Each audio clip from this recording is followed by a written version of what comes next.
Hello everyone. आज की कहानी है बिहार की एक लोक कथा शीत बसंत। एक समय की बात है, एक राजा के आंगन में एक पीपल का पेड़ था। उस पेड़ पर एक गौरा और एक गौरैया रहते थे। एक दिन गौरैया गौरा से बड़े दुखी स्वर में कहा, देखिए जी, मेरे मरने के बाद आप दूसरी गौरैया मत लाइएगा, वरना मेरे बच्चों को बड़ा दुख होगा। गौरा ने कहा, ठीक है प्रिय, मैं ऐसा नहीं करूँगा। इस घटना के कुछ दिनों बाद गौरैया की मृत्यु हो गई। गौरा दूसरी गौरैया ले आया। नई गौरैया ने पुरानी गौरैया के अंडों को अपनी चोंच से गिरा दिया। इस पूरी घटना को रानी देख रही थी। उसे बड़ा दुख हुआ। रात को राजा से सोते वक्त रानी ने राजा से कहा, हे राजन, मेरी मृत्यु पश्चात मेरी सौतन मत ले आइएगा, वरना मेरे बच्चों को भी गौरैया के बच्चों की तरह बड़ा दुख होगा। राजा ने कहा, अरे मेरी रानी, मैं भला ऐसा क्यों करूँगा? तुम निश्चिंत रहो, मैं कभी तुम्हारी सौतन नहीं ले आऊँगा। इस घटना के कुछ दिनों बाद रानी की भी मृत्यु हो गई। राजा दूसरी पत्नी ले आया। राजा की पहली रानी के दो बेटे थे। बड़े का नाम था शीत और छोटे का नाम था बसंत। एक दिन दोनों बच्चे गेंद खेल रहे थे कि अचानक उनकी गेंद रानी को जा लगी। रानी को बड़ा क्रोध आया। वह कोप भवन में जाकर बैठ गई। शाम को राजा ने पूछा तो रानी ने बड़े आवेश में आकर कहा, हे मेरे राजा, अगर तुम मुझे जिंदा देखना चाहते हो तो मेरे सामने शीत और बसंत का कलेजा काट कर ले आओ। राजा बड़ा परेशान हुआ। उसने बहेलियों को आदेश दिया कि शीत बसंत को जंगल में ले जाकर उनका कलेजा काटकर रानी के सामने प्रस्तुत किया जाए। बहेलिये शीत बसंत को जंगल में ले गए तो शीत बसंत ने रोते हुए कहा, ओ बहेलियों, हम पर दया करो, हमारे गले सोने के हार हैं, इन्हें ले लो और हमें जिंदा छोड़ दो। उनमें से एक बहेलिये ने कहा, अरे, इन्हें मारने के बाद ये हार वैसे भी हमारे ही हो जाएंगे। ये बात सुनकर एक बूढ़े बहेलिये ने कहा, अरे पापी, कुछ तो दया कर, क्यों इन मासूमों की जान लेने पर तुला है? हमें इन बच्चों की बात मान लेनी चाहिए।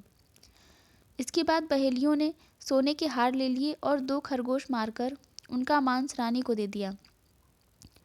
रानी बहुत खुश हुई। जंगल में शीत बसंत अकेले हो गए। चारों तरफ जंगल, जानवरों के डर और भूख से उनका बुरा हाल था।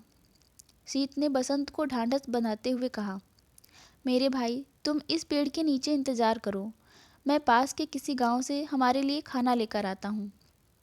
इतना कहकर शीत पेड़ के नीचे बसंत को अकेला छोड़कर भोजन की तलाश में निकला।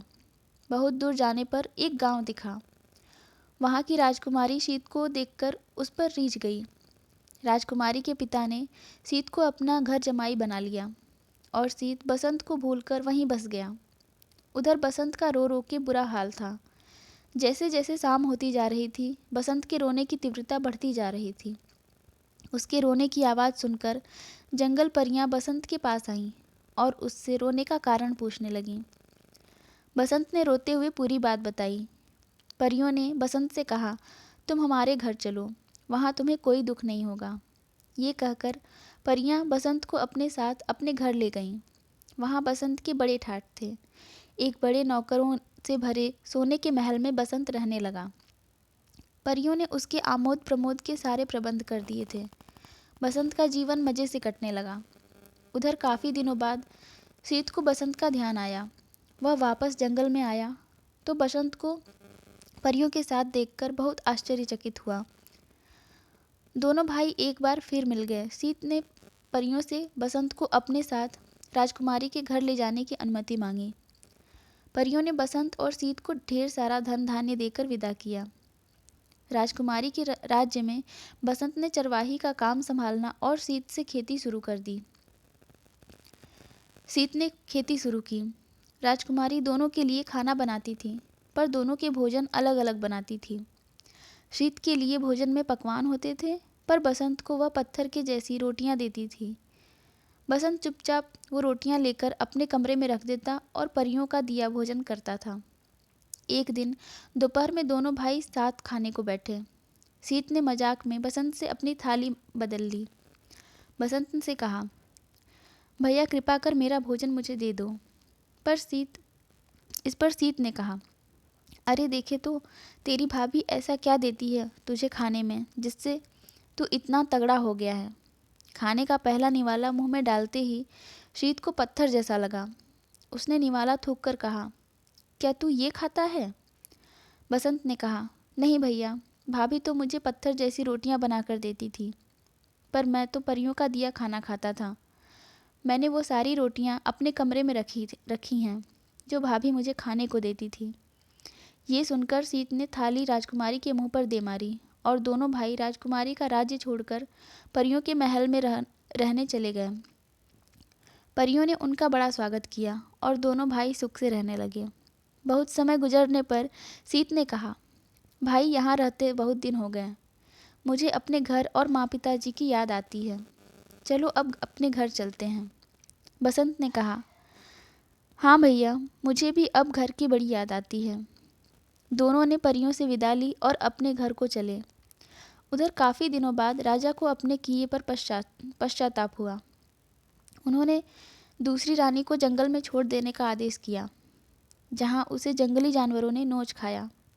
पर अब राजा गरीब हो गए थे, उनका राज्य उनसे छिन गया था।